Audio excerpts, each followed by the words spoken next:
Hermanos, vamos a el Antiguo Testamento. Acompáñenme en sus Biblias al Salmos número 51. Vamos a leer dos pasajes en esta mañana a manera de introducción. Salmos capítulo 51 del 1 al 5 y Mateo capítulo 5 versículo 4. Pero primero vamos a leer el Salmos 51, 5.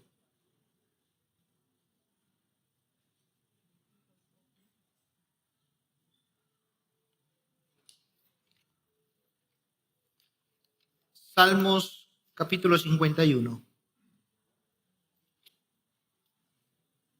Voy a dar lectura a la palabra del Señor, la cual dice así: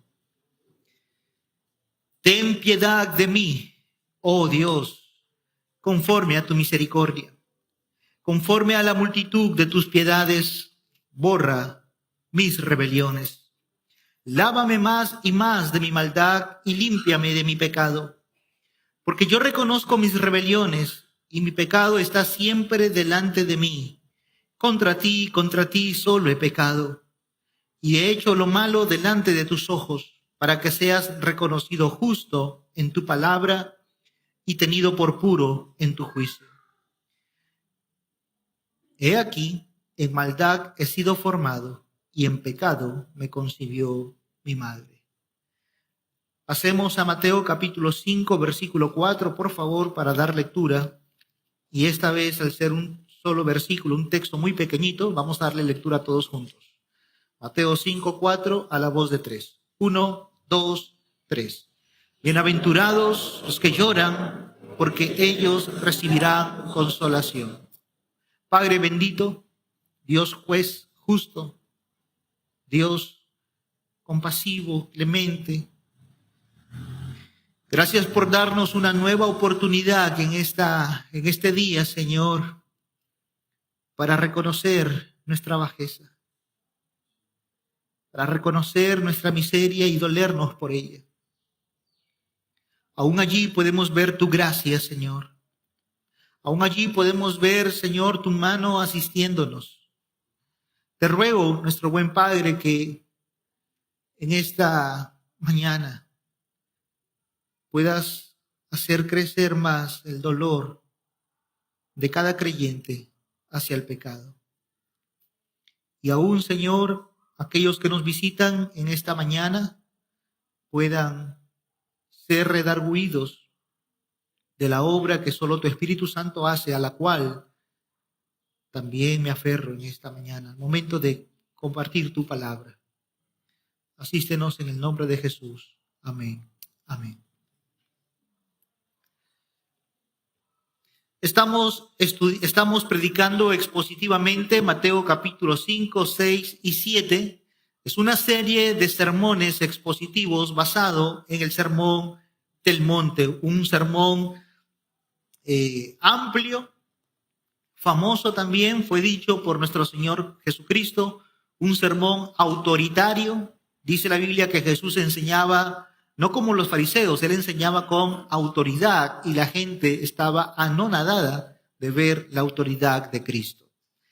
Estamos entonces en el terreno de las bienaventuranzas, las cuales son como una escalera. Es como una escalera, son como los peldaños de una escalera hacia abajo. Es un descenso. Para luego comenzar a subir en esta escalera, a partir del versículo 7, 8 en adelante, comenzar a subir los peldaños. Los puritanos, cuando oraban en el valle de la visión, había una oración la cual decía: Señor, enséñame que el camino hacia abajo es el camino hacia arriba. Entonces vamos a ver hoy en las bienaventuranzas ese camino que va hacia abajo. No tenemos que verlo como algo negativo, no tenemos que ver este camino como algo que no es fructífero. No, es un camino hacia la felicidad. Es el camino de los infelices. La felicidad de los infelices es el tema para esta mañana y está basado en el versículo número 4 de esta bienaventuranza. Bienaventurados los que lloran, porque ellos recibirán consolación. Vamos a ver dos cosas muy puntuales en nuestro pasaje, dos asuntos muy puntuales. En primer lugar, veremos quiénes son los sujetos de esta felicidad. ¿Quiénes son los que lloran? Los sujetos de la felicidad. Y finalmente, la recompensa de los que lloran. La recompensa de los que lloran. ¿Qué clase de aflicción puede ser aquella que trae gozo al alma de un hombre? Esta bienaventuranza, al igual que todas las demás, es una bienaventuranza, es una paradoja obvia.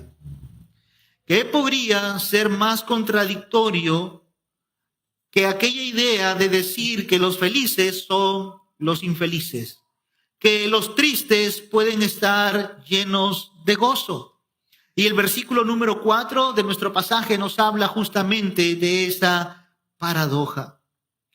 ¿Por qué? ¿Por qué tiene que ser así? ¿Por qué hay felicidad en medio del dolor, en medio de la tristeza, en medio del llanto? Quiero decir rápidamente una sola idea que tiene que ver, o con la que tiene que ver esta bienaventuranza. El lloro de los sujetos de nuestra bienaventuranza es un lloro que está basado en el reconocimiento de la pobreza espiritual. En el reconocimiento de la pobreza espiritual. El domingo pasado hablamos de la miseria del hombre, la pobreza del hombre. Eso es lo primero que el hombre tiene que comenzar a ver, su pobreza. Es a eso lo que llamamos convicción. Cuando un hombre ve su pobreza, él está viendo la miseria en la que él se encuentra, miserable, no tiene nada. Es un pobre, no tiene nada. A eso le llamamos convicción. Pero cuando ese pobre, al no tener nada, comienza a llorar por su propia miseria, a eso le llamamos contrición. Entonces, en las Escrituras nosotros vemos ambas realidades. Primero la convicción del pecado y luego el dolor por el pecado. En el Salmo 119, 136, el salmista dijo lo siguiente: ríos de agua descendieron de mis ojos porque no guardaron tu ley. La imagen que está usando el salmista es la de ríos de agua que descienden de sus ojos. Habla de lágrimas constantes, de un llanto que no para, un llanto constante a la cual él lo identifica como ríos de agua. Pero ¿por qué llora tanto? ¿Por qué hay tantas lágrimas en los ojos de este hombre? Dice el Salmo 119, 136, porque no guardan tu ley. No guardan tu ley. Y voy a probar en esta tarde que el llanto, el quebrantamiento principalmente viene por esto. Viene por un desprecio de Dios y viene por un desprecio de quién es Él, un desprecio de su palabra. Cuando uno entiende que lo que está despreciando y contra quien está pecando es Dios, esa persona debe ser movida a ver su propia miseria y a dolerse, a tal punto de llorar por ella. ¿Quiénes son los sujetos que lloran en nuestro pasaje? Son aquellos que no están satisfechos consigo mismos. Son personas que no están alegres con sus propios logros. A nuestro mundo le gusta reír, a nuestro mundo le gusta comprar carcajadas en los circos. A nuestro mundo a la gente de este mundo le gusta pagar para hacer técnicas a las que ellos llaman risoterapia.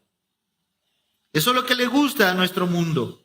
De hecho, esta risa para muchos es sinónimo de felicidad, de estar bien.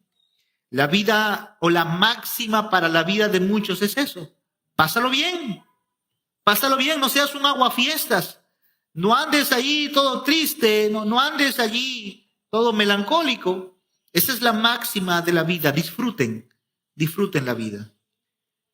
Obviamente que hay felicidad en la vida, Pero no hay verdadera felicidad hasta considerar nuestra miseria. No hay verdadera felicidad hasta no sentirnos infelices por nuestros propios pecados, por nuestros propios pecados. Es de eso a lo que Jesucristo se está refiriendo en nuestro pasaje, llorar por nuestro propio pecado. Ahora, la palabra llorar que aparece en nuestro pasaje es una palabra griega que significa penteo. Es la palabra más fuerte para llanto. Hay 9 términos para la palabra llanto en el griego. 9.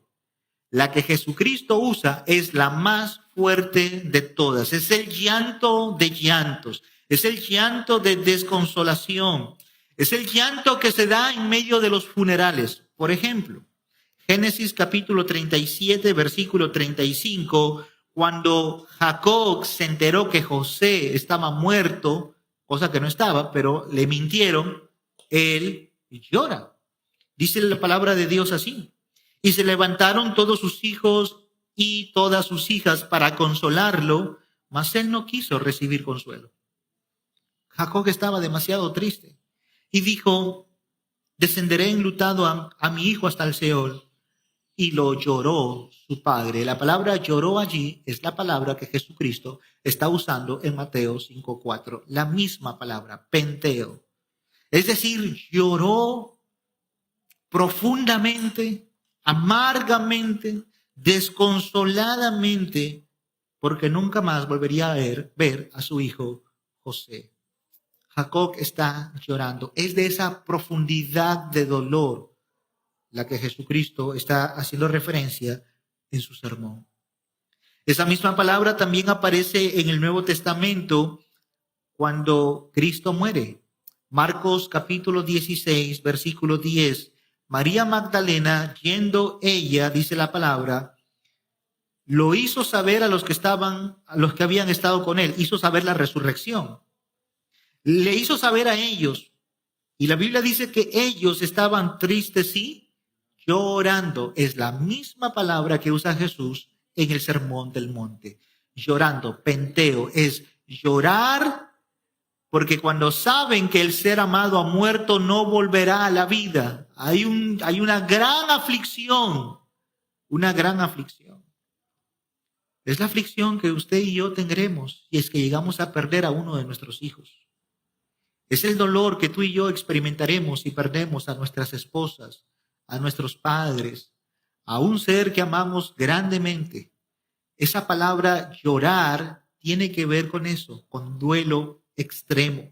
Sin embargo, cuando Jesucristo usa esta palabra, un inmenso dolor, un inmenso lamento, Él no la utiliza para referirse a un lloro por la muerte, a un quebranto por la experiencia de haber perdido un ser querido. No, Jesucristo usa esa palabra fuerte, penteo, llorar desconsoladamente, cuando se refiere al pecado de uno mismo. Cuando un hombre ve su propio pecado, y es mi oración y no me corresponde a mí, es algo que el Espíritu Santo tiene que traer a ustedes. Cuando uno ve su propio pecado, en ese momento, esa persona va a llorar amargamente por su pecado, como la descripción de los textos que nosotros acabamos de leer. Martín Lutero, en sus 95 tesis que clavó en la puerta de Wittenberg, una de las tesis de Lutero decía: toda la vida del cristiano es un acto continuo de arrepentimiento y contrición.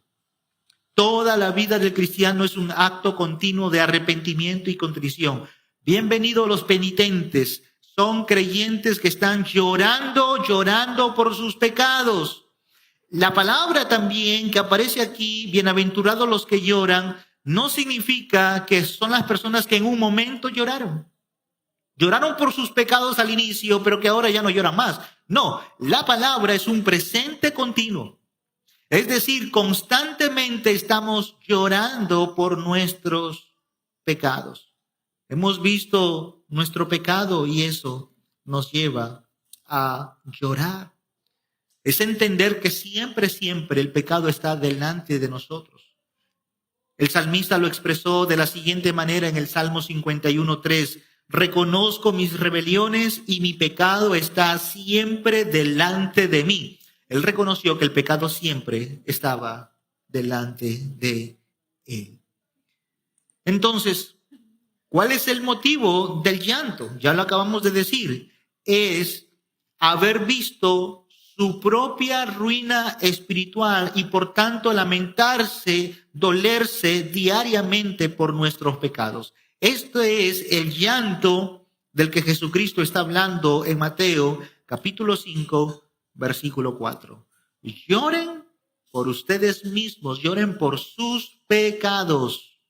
Ahora, esa palabrita es una palabrita que nos hace cosquillas a muchos de nosotros. Porque vivimos en una cultura que está acostumbrada a pecar. Pecamos. Hay muchas canciones que usan la palabra pecar, pecamos o sus derivados. Y estamos acostumbrados a una cultura de pecado, así que esa palabra no tiene impacto.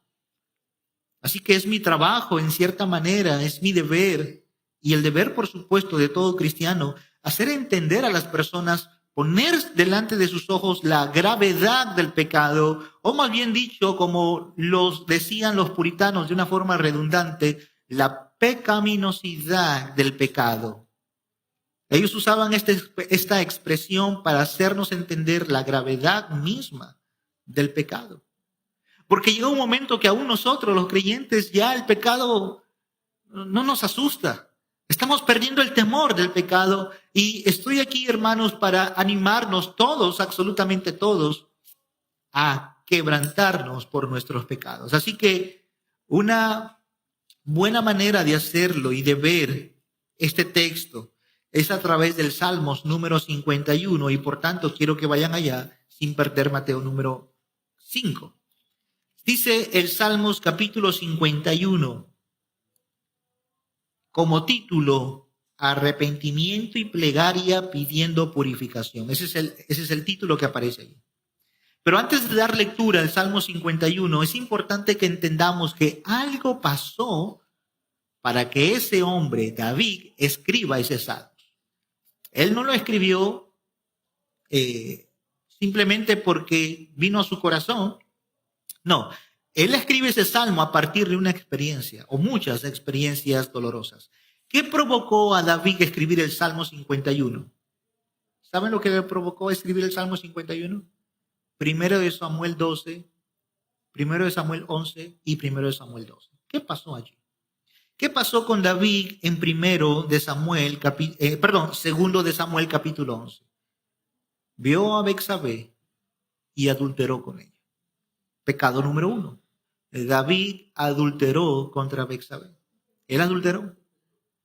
El pecado número 2 está en 2 de Samuel capítulo 12. Una página después, David mandó a matar al marido de Betsabé, a Urías Eteo. Lo mandó a matar. 2 pecados muy puntuales. Adulteró y mató. Y David perdió de ver la pecaminosidad del pecado. Él está allí tratando de tapar el pecado, como Adán y Eva trataron de cubrir sus desnudez con hojitas de los árboles, tapando su desnudez, cubriéndose. Como muchos de nosotros a veces cuando cometemos pecado queremos taparlo para que nadie lo vea. Bueno, David hizo lo mismo. Él pecó contra Dios al tomar a Betsabé, quiso ocultar ese pecado, le dijo, vete a la casa de tu marido. Descubrió que ella estaba embarazada, ve. Urías, fiel, no quiso, lo mandó a matar, murió. Y David dijo, ya se acabó, arreglé este asunto. ¿No? Muerto el perro, ¿cómo dice? Se acaba la rabia, se acabó. Pero Dios todo lo ve. No te puedes esconder en este lugar. No te puedes esconder. Dios todo lo ve. Dios ve todo lo que haces, todo lo que piensas. Aún en una habitación a oscuras, Dios todo lo sabe. Y Dios vio el pecado de David y no le agradó. Y mandó a un profeta llamado Natán para darle un mensaje. Ese mensaje aparece en 2 de Samuel, capítulo 12, versículos 7 al 11, que también quiero que vayas allá. Quiero que te ubiques allí sin perder Salmo 51. ¿Ok? Dice la Biblia en 2 de Samuel, capítulo 12, versículos 7 al 11. Entonces dijo Natán a David, tú eres aquel hombre, ya lo había confrontado. Tú eres aquel hombre que ha robado una ovejita. Tú eres. Así ha dicho Jehová, Dios de Israel. Yo te ungí por rey sobre Israel y te libré de la mano de Saúl. Te di la casa de tu señor y las mujeres de tu señor en tu seno. Además te di la casa de Israel y de Judá. Y si esto fuera poco, te habría añadido mucho más. Dios le está diciendo a David, yo te di esto. Todo te lo di. Me hubieras pedido, yo te estaba dando todo. Hasta que llegó en el versículo 9 la exhortación. Quiero que subrayen eso. ¿Por qué pues fuiste o por qué pues tuviste en poco la palabra de Jehová? Eso duele. Eso le duele a un verdadero creyente. Eso le duele. Le duele. Debe doler cuando alguien te diga, ¿por qué tienes en poco la palabra de Jehová? ¿Por qué? ¿Por qué cuando escuchas el evangelio? ¿Por qué cuando escuchas la predicación? ¿Por qué cuando te unes a una célula y no lo haces? ¿Por qué tienes en poco la palabra de Jehová? Eso debe dolerte. Y luego, en el versículo siguiente, dice, haciendo lo malo delante de sus ojos, a Urías Eteo heriste la espada y tomaste por mujer a su mujer, y a él lo mataste con la espada de los hijos de Amón. Versículo 10. Por lo cual ahora no se apartará jamás de tu casa la espada. Subrayen esa palabra. Por cuanto me menospreciaste. Eso es pecado, hermanos. Tener en poco la palabra de Jehová es pecado. Menospreciar la palabra de Jehová es pecado. Porque hacerlo, menospreciar la palabra de Jehová, menospreciar su ley, es menospreciar a Dios mismo. Es menosprecio de su carácter. ¿De quién es él? De hecho, la palabra pecado en su etimología es la palabra amarteia, con H. Amarteia. Esa palabra significa errar al blanco. Esa palabra se utilizaba o se utiliza, imaginen ustedes detrás de la pared, varios círculos concéntricos. Un círculo chiquitito, uno más grande y así, varios círculos concéntricos detrás de la pantalla. Entonces un hombre se pone hasta la pared, saca una flecha de su aljaba y comienza a apuntar. La idea es dar en el blanco. Si la flecha viene y da en el blanco, punto, excelente. El que lo hace entra al reino de los cielos. De eso se trata. Yo te voy a decir cuál es ese blanco. Ese blanco está aquí en Mateo capítulo 5 o capítulo 6. Creo que es Mateo 6:48. Sed pues vosotros perfectos como vuestro Padre que está en los cielos es perfecto. Ese es el círculo que está ahí en el centro. ¿Tú eres eso? Olvídate. Ya tú estás en el reino de los cielos. Ese es el centro. El problema es que todos nosotros nos hemos puesto allá y estamos lanzando las flechas y todas las flechas están yendo en todas las direcciones. Y cada vez que una flecha no da en el blanco, se dice amartilla, pecado. Lanzaste otra flecha, se fue por otro lado, pecaste. Esa es la palabra en su etimología, errar al blanco. Ahora, el problema es que no ha habido ni un solo hombre, ningún solo hombre que le haya dado el blanco. Ninguno. Desde su nacimiento hasta su muerte, ninguno. Todos hemos dado fuera del blanco, fuera del punto principal. Pero para esto apareció el Hijo de Dios, hermanos. Él sí cumplió la ley. Él sí fue perfecto, como el Padre que está en los cielos es perfecto. Él sí. Él sí dio en el blanco. Él está ahora sentado a la diestra de Dios Padre. Ahora, ¿qué sucede? Que nosotros no podemos dar el blanco. No podemos. Siéntate, pasa tu vida, te vas a morir y vas a envejecer, tus fuerzas se acabarán y siempre estarás pecando y pecando. No se puede. Bueno, el llanto de las personas debe venir de eso, de ver, de sentirse que es incapaz. No se puede. No puedo darle al blanco. ¿Y qué te hace eso? Llorar de impotencia. No puedo. Estás errando totalmente, completamente, errando. Este es el concepto de pecado en su etimología.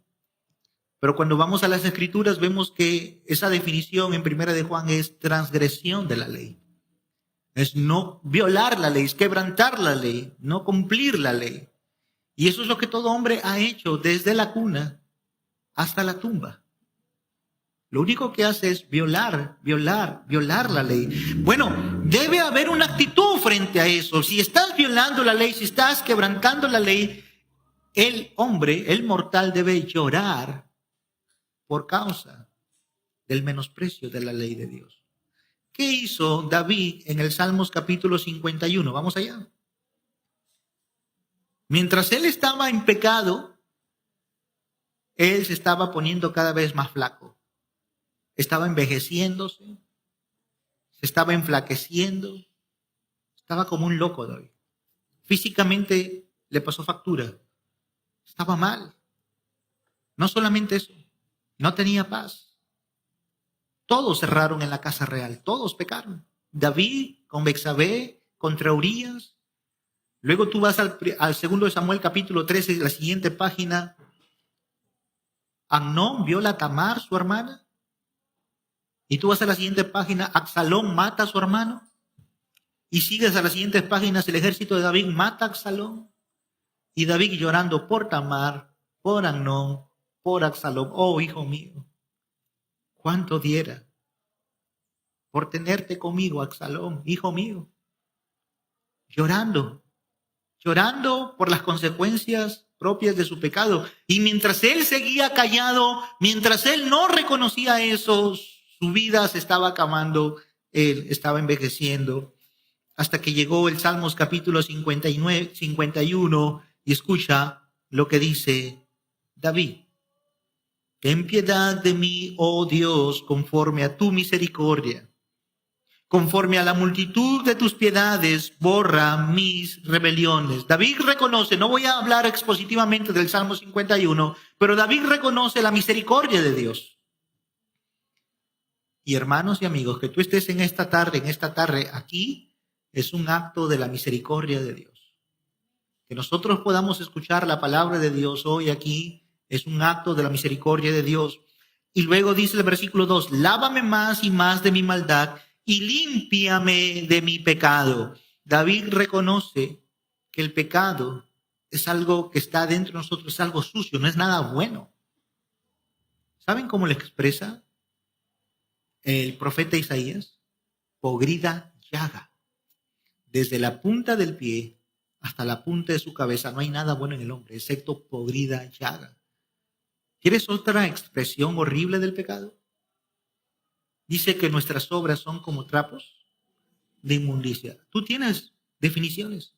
El pecado es comparado como la lepra, algo asqueroso. Es así como es el pecado, es así como luce el pecado.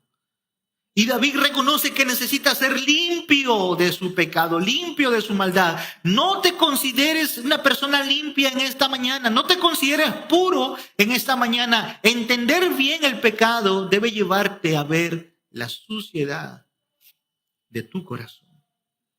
David dice, lávame de mi maldad, límpiame de mi pecado. Versículo 3. Porque yo reconozco mis rebeliones y mi pecado está siempre delante de mí.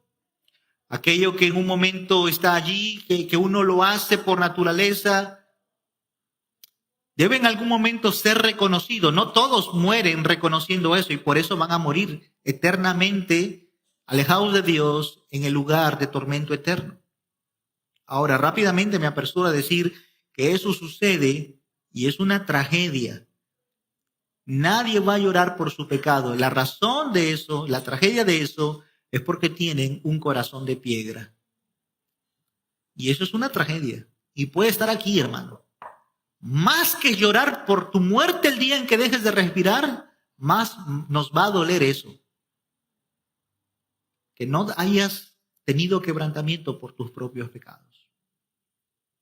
Una madre va a llorar por sus hijos más que llorar por su muerte, que ya no puede respirar ese hijo. Se va a doler más porque en la otra vida él seguirá en la condenación eterna.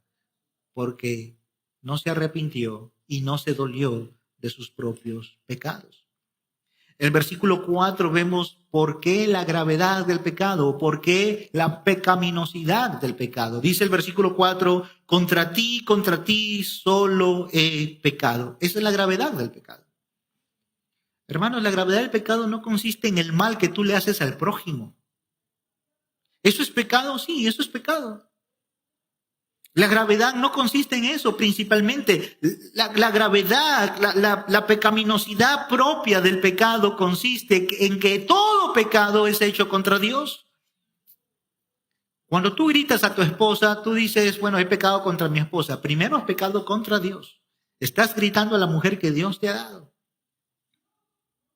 Mujer, cuando tú le desobedeces a tu marido y cuando te vas en contra de él gritándolo o hablando mal, tú no estás pecando principalmente contra él. Mira esto, tú estás pecando contra Dios, que te ha dado como cabeza a un hombre.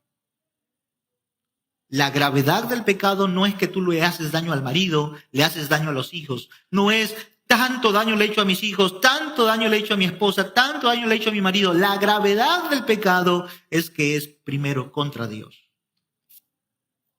Pero justamente nosotros no tenemos la grandeza, muchas veces no vemos la pureza, la santidad de Dios. Y eso es importante. Es importante que nosotros entendamos que nuestros pecados tienen una carga cósmica. Cósmica, es traición cósmica. No lo veas como algo pequeñito. No lo veas como David, bueno, voy a matar, ya lo mato y se acabó el asunto. No. El pecado es así de grave. Una mentira, un odio en el corazón hacia tu hermano, un chisme, lo que sea. No lo veas como algo insignificante. Todo pecado principalmente es contra Dios. Y David dice, contra ti solo he pecado, he hecho lo malo delante de tus ojos, para que seas reconocido justo en tu palabra y tenido por puro en tu juicio. El versículo 5 habla del origen del pecado. ¿Desde cuándo comenzamos a fallar? ¿Desde cuándo comenzamos a errar al blanco? Desde la cuna, desde niños. 1, 2, 3 años, 4 años, 5 años son pecadores y necesitan arrepentirse de sus pecados. Son pecadores. No me digas, pastor, esa niña de 5 años ora y tiene una oración tan pura, es un ángel de Dios. No digas eso, por favor, porque no es así. Los niños tienen pecado. Todos venimos con pecado. Dice el Salmo 51:5, he aquí en maldad que he sido formado y en pecado me concibió mi madre. Ahora, nota que David no está diciendo, bueno, Señor, yo pequé porque vi a Betsabé desnuda y pequé. Bueno, yo pequé porque quise tapar mi pecado y bueno, no me quedó de otra que matar a Urías. No fue eso. David no está hablando de eso. David está reconociendo que la fuente del pecado que él ha hecho es porque en maldad ha sido formado. Va más atrás del tiempo. No ve en precisamente ese momento. No ve y él no dice, esta es la razón por la que pequé. No, él dice, en maldad he sido formado. Y ninguno de nosotros aquí es superior a David. Ninguno. Todos venimos y somos herederos de esa misma naturaleza, todos. Todos somos hijos de Adán y Eva. Todos aquí tenemos esa naturaleza pecaminosa. Desde que comenzamos a hablar, mentimos. Nadie le tiene que enseñar a un niño a mentir. No existen las universidades para la mentira, porque acá todos somos doctores en mentira. Así que no existe ese grado. Desde niños mentimos, deshonramos a nuestros padres y crecemos con egoísmo. Eso está ahí en el corazón. Todos somos egoístas.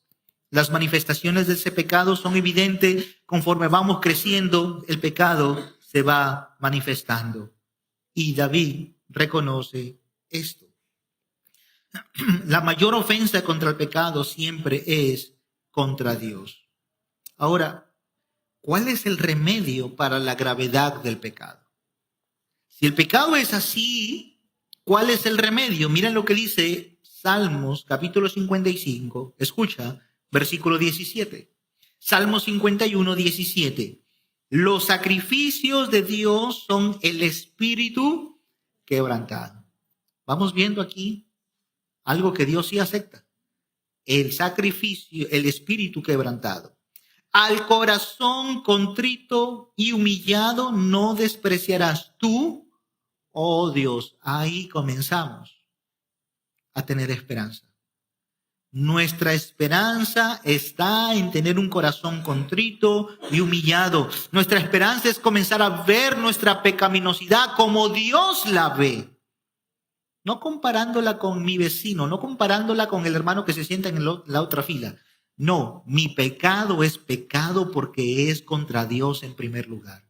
Y al ser contra Dios es grave. La falta es grave. No existe pecado pequeño. Obviamente que yo predico que en el infierno van a haber escalas de sufrimiento. Yo predico eso, yo creo eso. El que más recibe, más azotes recibe. Al que más se le encarga, más se le demanda. Pero igual, no existe la grandeza en cierta manera de los pecados. Todos los pecados son hechos contra Dios. Hay un libro pequeñito, muy pequeño, escrito por John Piper, que se llama Para tu gozo. Ustedes lean ese librito chiquito y él dice que una vez un predicador dijo, Cristo no vino a morir por las ranas, Él vino a morir por las personas, porque para Dios las personas son más importantes que las ranas. Y John Piper contesta y dice, precisamente Cristo vino a morir por las personas y no por las ranas. ¿Por qué? Las ranas no pecaron, quienes pecaron fueron las personas. El problema más grande en la creación no son los animales, no son las ranas, son las personas. Y no lo hizo porque nos aman, es porque hay una gravedad de pecado. Hermanos, y el hecho de que Cristo haya venido a morir en una cruz por el pecado hace que aquello que normalmente estamos acostumbrados a ver como algo pequeño no sea tan pequeño en realidad, realmente sea algo grave. Una mentira es una falta grave. No vas a ir al juzgado, no vas a ir a la Corte Superior de Justicia de Lima para ser juzgado por una mentira, por un engaño. No vas a ser juzgado. Te vas a sentar delante del tribunal de Dios. Te vas a sentar delante del Dios que todo lo ve. Y aquí lo que llamas pequeñito, ese día te condenará eternamente. Y ahí entenderás que lo pequeñito no era tan pequeñito. Porque además te digo, hay libros allá arriba, libros que serán abiertos. Cuando tú te mueras y seas juzgado, los libros serán abiertos. Y allí están escritos todas tus cosas, todas las cosas que has hecho. Los actos, pero las cosas que están en la mente, lo que no se ve. Tú puedes estar aquí ahorita mirándome, yo no sé si estás escuchando este sermón, ¿en qué estás pensando? Pero esos pensamientos ese día te juzgarán. Todo lo que está en el corazón ese día será evidente. Y te darás cuenta que lo aparentemente inocente, lo aparentemente pequeño, no será tan pequeño, porque eso será eterno. Y ese día sufrirás las consecuencias de no haberte dolido, llorado por tus pecados. Ese es el sacrificio y ese es el remedio. El corazón contrito y humillado no desprecias tú, oh Dios. Tenemos que aprender a decir como el apóstol Pablo en Romanos 7:24, miserable de mí, ¿quién me librará de este cuerpo de muerte? El medio hermano de Jesús en Santiago capítulo 4 del 8 al 10 dice, acercaos a Dios y Él se acercará a vosotros, pecadores, Limpiad las manos y vosotros, los de doble ánimo, purificad vuestros corazones. Y seguidamente dice, afligíos y lamentad y llorad. Vuestra risa se convierta en lloro y vuestro gozo en tristeza. Humillaos delante del Señor y Él os exaltará. ¿Qué hacen los hombres sin Cristo? ¿Qué hacen los hombres que no lloran por el pecado? Celebran el pecado. Los que no lloran ríen por el pecado. Ay, mira cómo baila esa niñita, cómo baila, qué bonito, qué gracioso. Y lo colocan y todo el mundo caritas felices. Qué chistoso es el pecado. Pobrecitos. Al final voy a terminar resumiendo esas actitudes justamente. Cuando tu hijo te miente, siendo él tan pequeño, o dice una grosería, ay, qué tierno, qué gusto nos da. Y no estamos viendo que eso es pecado grave y debe ser corregido. Porque los pecados muchas veces a las personas les hacen reír. Chistes contra Dios, contra su palabra, tus amigos del trabajo haciendo payasadas pecaminosas y tú celebrando. Dice nuestro texto, no. Tu risa debe convertirse en lloro. Nosotros tenemos que ser como el hombre del Salmos capítulo 34, versículo 6. ¿Qué dice ese Salmos? Este pobre clamó y lo oyó Jehová y lo libró de todas sus angustias. Quiero avanzar y mencionarte que no es llorar por el pecado. ¿Qué no significa llorar por el pecado? Llorar por el pecado no significa llorar a causa de una enfermedad. El doctor te ha dicho, mira, tienes este problema de salud y lloras desconsoladamente por la noticia. Eso no significa Mateo 5:4. Eso no es llorar por el pecado. Eso es llorar por tu salud, por ti mismo. Pero eso no es una aflicción por el pecado. Estoy deprimido, voy a llorar.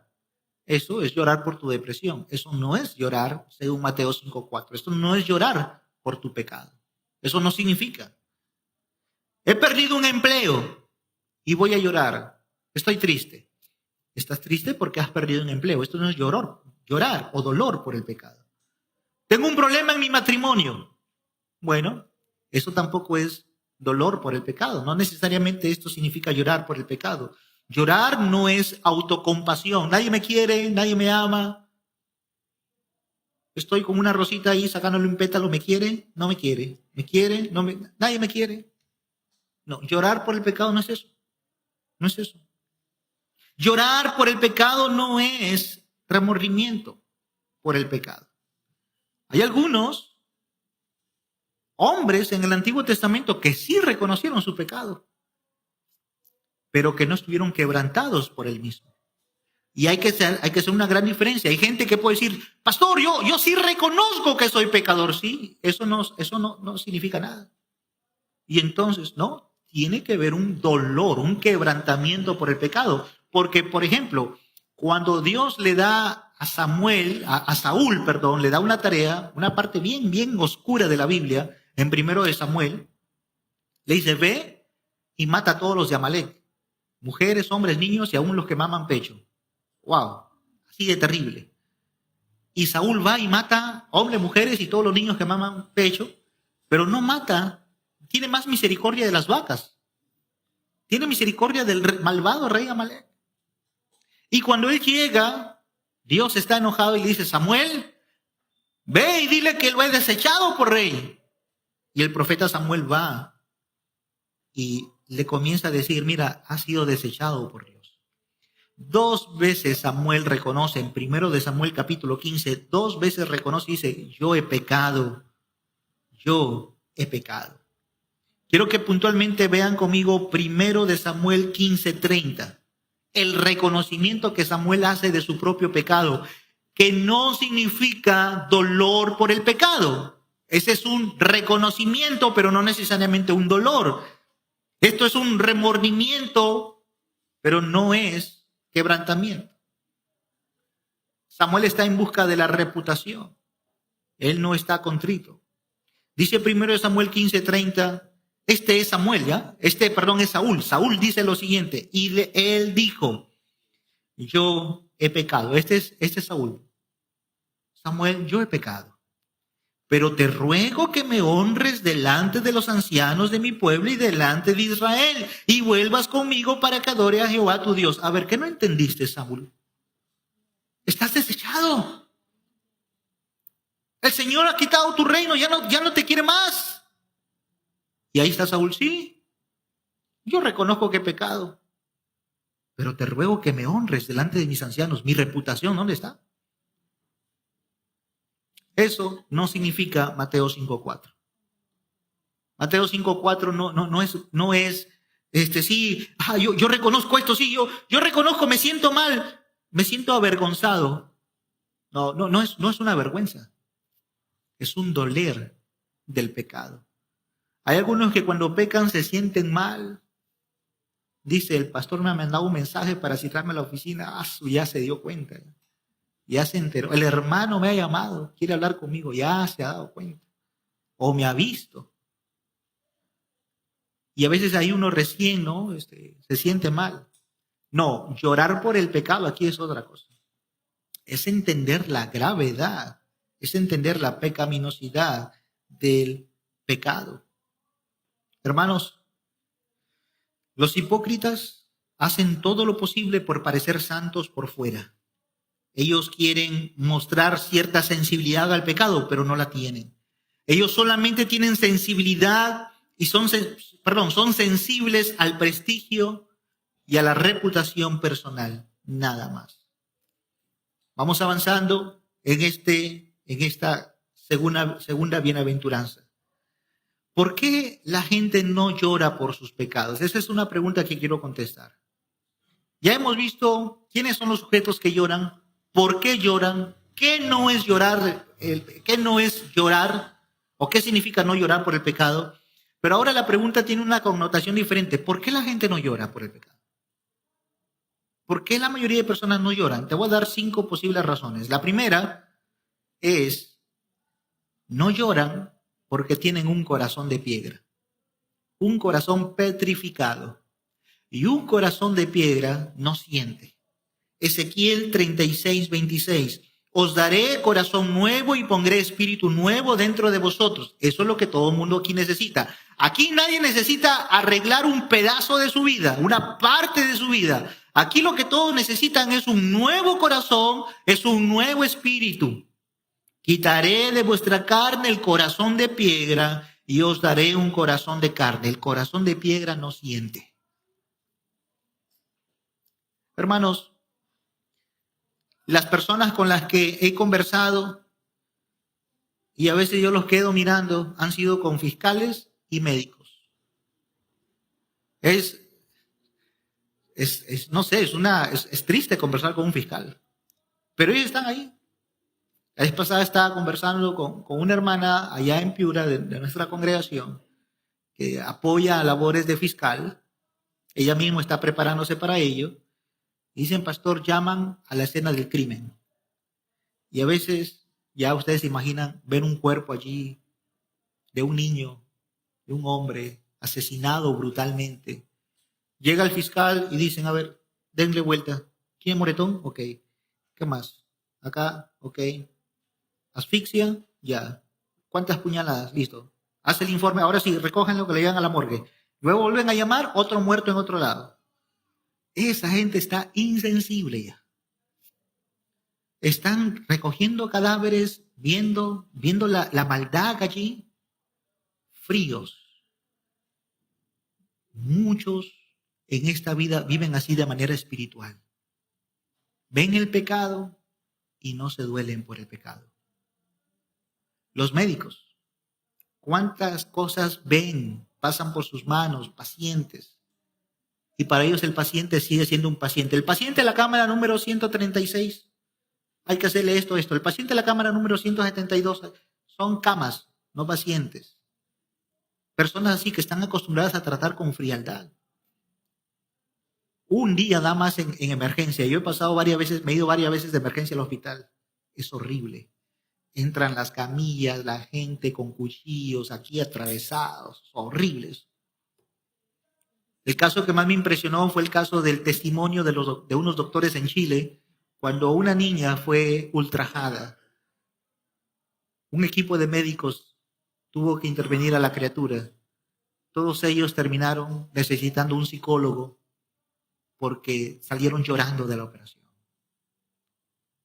Hermanos, ya un momento en que uno ya comienza a volverse insensible con esto.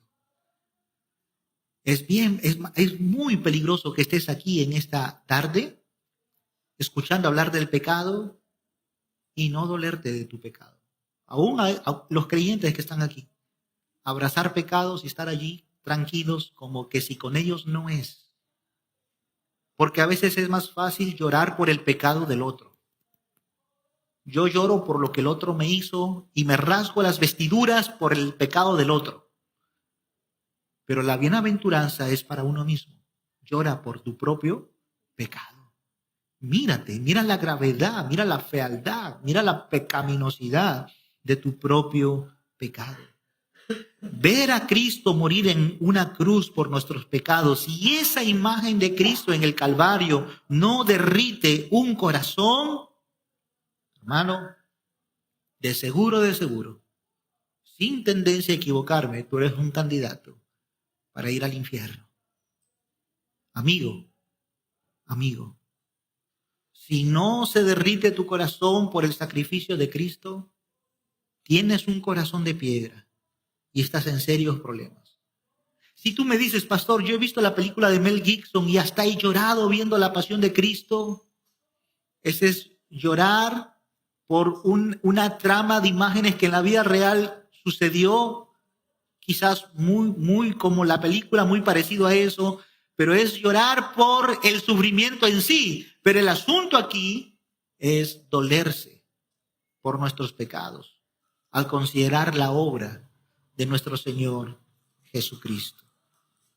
Número 2, la gente no llora por sus pecados porque la otra razón es que ellos aman su pecado. Juan capítulo 3, versículo 19 dice, y esta es la condenación, que la luz vino al mundo y los hombres amaron más las tinieblas que la luz porque sus obras eran malas. Entonces la gente no llora por su pecado porque tienen un corazón de piedra, pero también porque aman su pecado. Ellos son felices con su pecado. Ellos están felices ahora mismo de estar en cualquier lado, menos leyendo una Biblia, menos estando y exponiendo sus oídos a la predicación del Evangelio. Ellos son felices.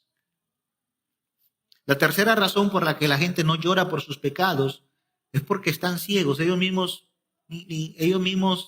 ven, ven sus pecados, pero no los ven como una gravedad. Son ciegos frente a la maldad de su propio pecado. 2 Corintios 4:4 dice, en los cuales el Dios de este siglo cegó el entendimiento de los incrédulos para que no les resplandezca la luz del evangelio de la gloria de Cristo, el cual es la imagen de Dios. Entonces no hay lloro por el pecado porque no han visto a Cristo precioso. No lo han visto. Ellos lo único que se ven es a sí mismos. Y ven, de toda la línea de tiempo, ven esos 70 años, 80 años que Dios les da. Toda su vida está enfrascada en esos 80, 90 años que Dios les da. Están ciegos. Pero un día sus ojos, su ceguera, los va a conducir a la condenación eterna. En cuarto lugar, la gente no llora por sus pecados por una causa, su orgullo. Son orgullosos. El orgulloso trata su pecado como algo pequeño. De la misma manera como un paciente oncológico trataría su cáncer como un pequeño resfrío. Él dice, no, es un resfrío, no es cáncer. No sabe que se está muriendo. Y hay muchos aquí que tratan su pecado, sí, yo he mentido, pero ya, pequeño. O sea, tampoco es una mentira, o sea, tampoco esto va a hacer daño, que digamos, ¿no? Un daño colateral grande. Y hay personas que ven así el pecado como algo que uno puede barrer debajo de la alfombra. Pero no, mis hermanos. Entender la bienaventuranza es entender que el pecado es grave y debes llorar por tu pecado. Romanos 5:8 dice que Dios muestra su amor para con nosotros en que siendo aún pecadores, esa es la palabra que no le gusta a un orgulloso. A un orgulloso no le gusta escuchar la ley. Señor, ¿usted miente? Sí, es usted un mentiroso. Esa parte ya no le gusta. Señor, ¿usted ha visto alguna vez a una mujer con lujuria? Sí, es usted un adúltero. Señor, ¿usted alguna vez ha tomado algo que no le pertenece? Sí, es usted un ratero. Así, un ratero. Eso al pecador lo va golpeando. Pero obviamente hay iglesias donde te ponen calmantes, te ponen una anestesia porque no quieren. O sea, quieren que te sientas bien. Y eso me lleva a mi último y quinto punto en cuanto a este asunto. ¿Por qué la gente no llora por sus pecados? La gente no está llorando por sus pecados porque las iglesias no están predicando sobre el pecado. Por eso no lloran por el pecado, porque no se les ha explicado el pecado. Hoy en día la predicación tiene diferentes formas. Yo no sé, por ejemplo, si alguna iglesia en Lima está predicando 5 pasos para ser feliz, y a eso le suman buena música, buen café, buenas butacas, posiblemente esa iglesia se llene más. Si tú dices, bueno, voy a predicar 10 pasos para ser millonario, y a eso le sumas una bonita recepción con comida, coffee, break, y con luces y todo un espectáculo, yo te aseguro que esa iglesia se va a llenar mucho, mucho. Pero el pastor José Luis, por razones no sé qué, le puso la felicidad de los infelices. ¿Quién quiere escuchar eso? La felicidad de los infelices. Satanás prometió muchas cosas a Cristo en el desierto.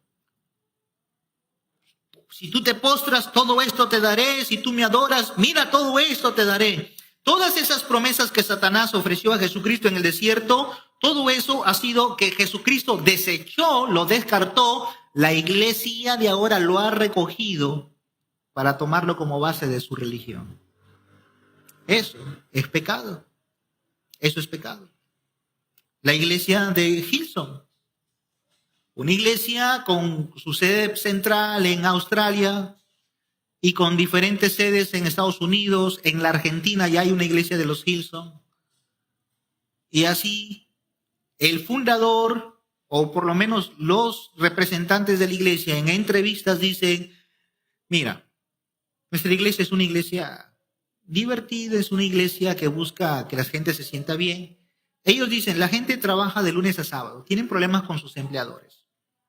Están cansados de su trabajo, problemas con la familia, los hijos, y vienen el domingo a la iglesia para hablarles del pecado. Entonces, la directiva, según la iglesia de los Hillsong, es prohibido hablar del pecado. Prohibido hablar del arrepentimiento, porque es ponerle mucha carga a la gente. Y hay algunos que dicen, pastor, es que usted es tan radical, es que usted es tan legalista. Hermanos, si no entiendes la ley, no vas a apreciar la gracia. Tienes que entender la ley. Tienes que entender, o tenemos que entender, que somos miserables, que somos ciegos y desnudos. Y ese entendimiento debe llevarme a, Señor, no tengo nada, siempre estoy errando, estoy cansado, harto de pecar, Señor, a llorar desesperadamente pidiendo el consuelo del cielo. La predicación sobre el pecado es algo importante porque si no predicas sobre eso, la gente no va a llorar o la gente no va a saber y no va a apreciar su propio pecado. Hay un hombre en las Escrituras que predicó muy bien sobre el pecado. Un muy buen sermón, confrontativo. ¿Saben cómo terminó ese sermón? En Hechos capítulo 2, versículo 37. Al oír esto, dice Hechos 2:37, al oír esto se compungieron de corazón. ¿Quiénes? Aquellos a quienes Pedro les había dicho, vosotros matasteis al autor de la vida, vosotros lo crucificasteis, ustedes hicieron esto. Es una predicación así bien confrontacional. Pedro no está allí tratando de darles una charla. Vamos a conversar un ratito. Mira, ¿se acuerdan lo que pasó allá? Sí, no se vayan a sentir mal, pero ustedes también son responsables. No, ustedes lo mataron. ¿Y sabe cómo terminó esa gente? Se vio tan acusada, porque de eso se trata, de dar la palabra que traspase, que al final ellos se sintieron compungidos de corazón y dijeron a Pedro y a los otros apóstoles, varones, hermanos, ¿qué haremos? Hay dos efectos de predicar sobre el pecado. Por un lado, la gente puede terminar llorando por su pecado. Eso es un efecto. Y cuando hablo de predicar el pecado, no estoy hablando desde este púlpito, hablo desde las relaciones del uno al otro. De tu relación con tus amigos, con tu familia. Cuando tú predicas el pecado, dos cosas puedes esperar. Que esa persona termine llorando por su pecado. O dos, que esa persona termine odiándote por haberle predicado de esa manera. Y allí el círculo de amigos se va cerrando más. ¿Sabes qué? Ya no le inviten a ese fulano, porque ese fulano viene a hablarnos de esto. Nos hace sentir mal. ¿Qué se ha creído? Que es mejor que nosotros.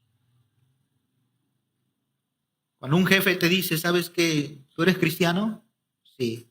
Hazme un favor. Ora por mí, tengo problemas con mi matrimonio.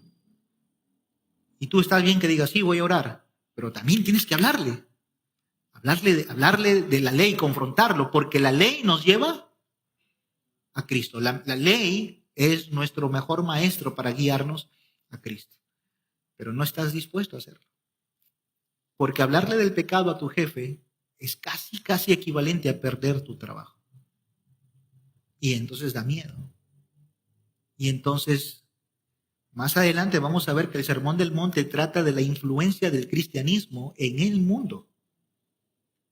Y si nosotros callamos, ¿qué testimonio, qué influencia vamos a tener en el mundo? Obviamente, siempre lo digo, no se trata de ir por ahí gritando a todo el mundo, pecador, impío, miserable, no se trata. Pero sí se trata de decirle cuál es el problema de esa persona. Sí se trata de explicarle de la gravedad de su pecado. Tú no quieres hablar a tus amigos del pecado porque ese círculo se va a ir cerrando más. Se va a ir cerrando más. Pero algo sí es cierto. Jamás, si tú predicas sobre el pecado, jamás, casi imposible, es casi imposible que alguien ponga tu mano en la espalda y te diga, qué bueno, la próxima nos tomamos un cafecito, me gustaría que sigamos hablando de eso. O esa persona va a seguir mostrando interés y al punto de llorar por su pecado, o te va a odiar, te va a aborrecer porque le has predicado sobre el pecado. Entonces, estoy dando algunas razones de por qué la gente en este tiempo no está llorando por su pecado. Y la razón número uno es vital. El corazón de piedra es vital. Para terminar, ¿cuál es la recompensa de los que lloran? Dice en nuestro pasaje, bienaventurados los que lloran porque ellos recibirán consolación. La palabra recibirán es un verbo futuro. Es algo que viene después. Lo cual no implica que ese futuro es un futuro muy lejano. ¿No es así? Recibirán es que después del quebrantamiento viene la consolación. No puede ser antes. No puedes recibir consolación a la vez que hay quebrantamiento. No, primero el quebrantamiento y luego la consolación. Y es por eso que en ese orden Jesucristo dice, recibirán después del quebrantamiento viene la consolación. Y no usa el verbo recibirán como algo que tiene que pasar miles de años para luego en un milenio recibir la consolación. No, ahora mismo uno puede ser consolado, hermanos. Ahora mismo, luego del quebrantamiento. Obviamente que viene una consolación ya eterna. Eso será cuando el cielo y la tierra nueva aparezcan. Eso será en Apocalipsis 21:4 tenemos ese testimonio. Enjugará Dios toda lágrima de los ojos de ellos, ya no habrá muerte, ni habrá más llanto, ni clamor, ni dolor, porque las primeras cosas pasaron. No más lágrimas. no más pecado. Nuestro pecado ahora mismo debe llevarnos a orar y decirle, Señor, perdóname, ven pronto. Estamos hartos de pecar. Un creyente verdadero no solamente se duele por sus pecados, se duele por el pecado de los demás. Esdras se dolió por el pecado de su pueblo y él mismo dice, contra ti hemos pecado. Él mismo se pone. Jesucristo lloró por el pecado de Jerusalén. Jerusalén, Jerusalén. ¿Cuántas veces quise juntaros como la gallina junta a sus polluelos? Pero no quisisteis. Y es bueno llorarse porque al ver el mundo, uno llora por la maldad. Pero también el mensaje de Jesucristo es, mira tu propio pecado y llora por él. Recibirán consolación. Es la palabra que se aplica al Espíritu Santo, paracletos, consolador. Ahora, yo quiero terminar en esta mañana, o ya tarde, perdón, con un antagonista de la bienaventuranza. Algo que es contrario a la bienaventuranza. La bienaventuranza es algo positivo, es una felicidad que no se puede quitar. Pero luego viene la otra parte antagónica, los famosos ay, A-Y. Ese no es un ay con H, porque ay con H significa otra cosa. El ay, A-I, es un dolor, es una palabra que expresa queja, dolor, sufrimiento. Y en Lucas capítulo 6, versículo 24 al 26, que es donde quiero que vayas para terminar, Lucas 6, 24 al 26, dice así: Mas ay de vosotros, ricos, porque tenéis vuestro consuelo. Ay de vosotros los que ahora estáis saciados, porque tendréis hambre. Ay de los fariseos que aman el orar en los parques, en las vías públicas. De cierto os digo que ellos ya tienen su recompensa. ¿Cuál será la recompensa para los fariseos que oraban públicamente? La alabanza de los hombres. Los hombres lo miraban y decían, ese es un hombre de Dios. ¿Qué hombre de Dios? Y Jesucristo dice, tú no hagas eso. Tú métete en una habitación, cerrada la puerta, ora. Ora y es diferente. Ay de aquellos que ahora pueden disfrutar de estas cosas. Ay de ellos. Van a tener consuelo, sí, es un consuelo temporal. Luego dice nuestro texto, ay de vosotros los que ahora reís. Ay de vosotros los que ahora reís. Hay gente aquí, hay gente que está pasando por aquí y se van contentos a comer, contentos a pasear, se van contentos. Hay gente que hoy decidió ir a la Costa Verde a sentarse ahí a conversar, un té de chicas, un picnic de familias. Y están, obviamente ellos sin Cristo, hay gente que hoy decidió ir a un estadio. Hay gente que hoy prefiere ir a comprar carcajadas a un circo y ahí se están riendo, divirtiéndose. Hay de vosotros los que ahora reís. Sigue riendo. Puedes estar aquí y puedes estar riéndote todavía. ¿Sabes cuál es el ay para ti? Ay de ti que te ríes ahora, porque lamentaréis y lloraréis. Lamentaréis y lloraréis. La risa se convertirá en crujir de dientes. Los que ahora se ríen de su maldad y de su pecado y de tener una vida cómoda, divertida, una vida gozosa, comamos y bebamos, porque mañana nos moriremos. ¡Ay de ustedes! Porque mañana os lamentaréis y lloraréis. Y ese llanto, si es un llanto desconsolado, no hay consuelo para ese tipo de llanto. No hay, es un llanto eterno. Ese día No habrá razón para retractarse. Te podrás arrepentir y decir, Señor, sácame de aquí, me arrepiento. Pero no habrá consuelo. Porque hoy es el día de la salvación. No mañana, hoy. Pero aquí, los más felices de Lima son aquellos creyentes que yendo a su iglesia, que mirándose a sí mismo, ven su propia infelicidad. Ellos son los verdaderos felices. Ellos son los que pueden gozar de verdadera consolación. Así que mira tu pecado, arrepiéntete, llora por tu pecado y recibirás consolación aquí y ahora. Mira a Jesucristo. Para el perdón de tus pecados, míralo a Él. Confía en su obra. No confíes en tu corazón. Tú no necesitas un pequeño arreglo. Tú necesitas ser hecho completamente. La Biblia dice que hay una tristeza que es según Dios. Hay quienes pueden estar tristes porque hoy el cielo de Lima amaneció gris. Pero la tristeza que es según Dios, ¿qué produce? Arrepentimiento. Un arrepentimiento del cual no hay que arrepentirse. Que el Señor nos otorgue y a ustedes que por primera vez vienen les otorgue ese arrepentimiento para vida eterna. Vamos a orar. Padre bendito, gracias te doy, Señor, por tu palabra en esta noche, en esta mañana. Padre, permítenos, Señor, ver la maldad de nuestro corazón. Señor, que no nos dejes en paz cuando se trate de considerar nuestro propio pecado.